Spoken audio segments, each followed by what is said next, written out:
s'aménager des moments intimes à deux, montrer ses sentiments, être empathique, jouer avec le désir sont autant d'attitudes à adopter pour entretenir la flamme au sein d'un couple. Pour qu'amour rime avec toujours, il faut être deux pour créer l'alchimie du désir. Quel est donc le secret d'une vie de couple harmonieuse? Ils se marièrent et vécurent heureux, jusqu'à la fin des temps.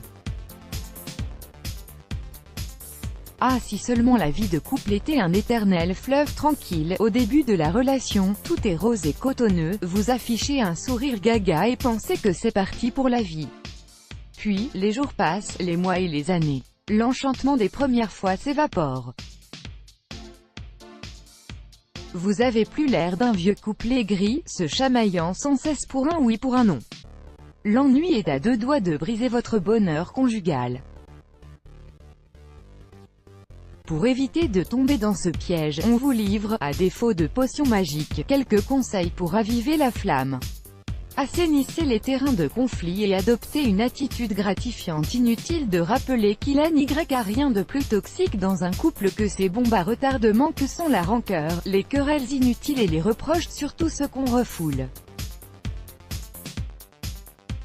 En cas de désaccord, il ne faut pas hésiter à vider son sac et à mettre le doigt là où ça fait mal.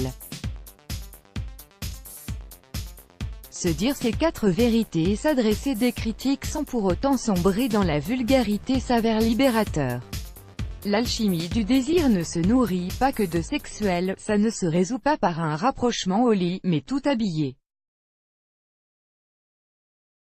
Pour renouer sexuellement, il faut commencer par remplacer se disputer par discuter, sans se dénigrer ou s'adresser un flot d'injures ou de propos dégradants. L'harmonie dans un couple passe par la capacité à gérer les conflits dans le respect.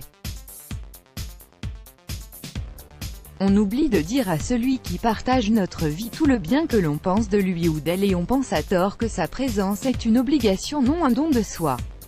Il suffit parfois de dire à l'autre à quel point on apprécie sa présence et son soutien pour lui redonner confiance et foi en cette union qui avait tendance à s'effriter.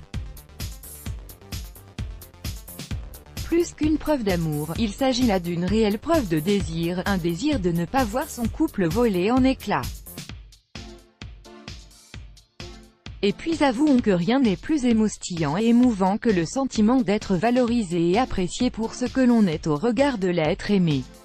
Rien ne prédispose mieux à ranimer la flamme, avancer en tandem en amour, rien n'est immuable et il n'existe pas de recette miracle, ou de solution clé en main pour attiser et réveiller la flamme du désir.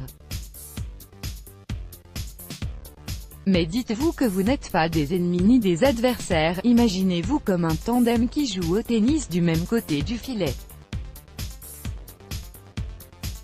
Si vous voulez régler vos problèmes et vivre harmonieusement ensemble, facilitez-vous la communication, le but n'est pas de remettre la faute sur le dos de l'autre mais de trouver une issue. Action, on tourne, une fois la situation débloquée, passez à l'acte en usant de créativité.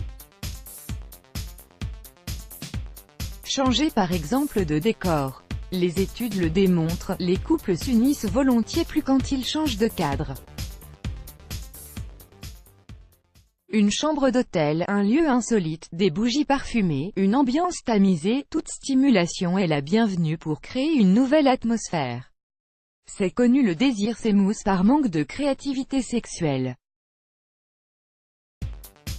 Multipliez donc les effleurements et les embrassades fougueuses de vos débuts, le désir se ranime de ces petits contacts perdus dans le tourbillon du train-train quotidien. Et si vous bousculiez les habitudes de votre vie sexuelle devenue trop répétitive et monotone? Ce qui vous émoustillait avant ne vous fait plus aucun effet? Parlez de vos fantasmes les plus fous et donnez un nouvel élan à votre désir.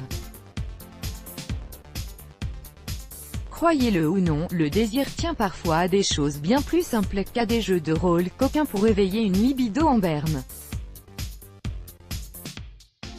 Au contraire, un simple petit rien peut titiller l'envie de chérie, Une écoute attentive en cas de problème, un texto inopiné, une attention particulière, un baiser appuyé et la machine est prête à se remettre en marche. Surtout ne vous mettez pas de pression et laissez-vous le temps d'avoir envie d'un rapprochement physique. Let's block ADS, why?